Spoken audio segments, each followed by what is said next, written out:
Bismillahirrahmanirrahim. Magacaygu waa Daahir Xasan Ismaaciil. Waxaan halkan kusoo bandhigayaa gawaari yaryar oo kuwa carruurta ah. Waxaa sameeyay wiil yar oo Soomaaliyeed. Waa wiil aad farsamadiisu u fiican tahay. Waxaan jeclaan lahaa wiilkan iyo kuwa lamid ah in la dhiirrigeliyo. Waxaa aad farxad iigu ah inaan maanta halkan iga soo gudbiyo barnaamijkan. Wax weyn maahan, laakiin aniga qiimo weyn ay ugu fadhiyaan, waayo waxaan arkay qof Soomaaliyeed oo ku fikiraya inuu wax uun sameeyo.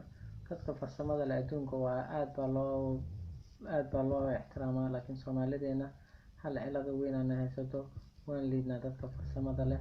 Runtiina waa wax aad iyo aad looga xumaado. Qofkii maanta wax kuu soo saaray inaad liidid, waa sababta u liidaysidna aadan garanaynin. Runtii waxaan aad ugu faraxsanahay inay dad badani u dhabar adeegeen shaqooyin badan oo adag ee dadkii Soomaaliyeed ay ku liidayaan ay ku hayaan. Runtii ninka maanta kabaha tolo, ninka birta tumo, ninka xoolaha qalo, Soomaalida magac xun bay u sameeyeen. Laakiin runtii caalamku waa wax lagu faano. Adduunkani waddan ma horumar haddii dadkiisa waxba soo saarinin. Dad waxaanu nahay waxba aan soo saarinin, wax kastana dibadda uga baahan.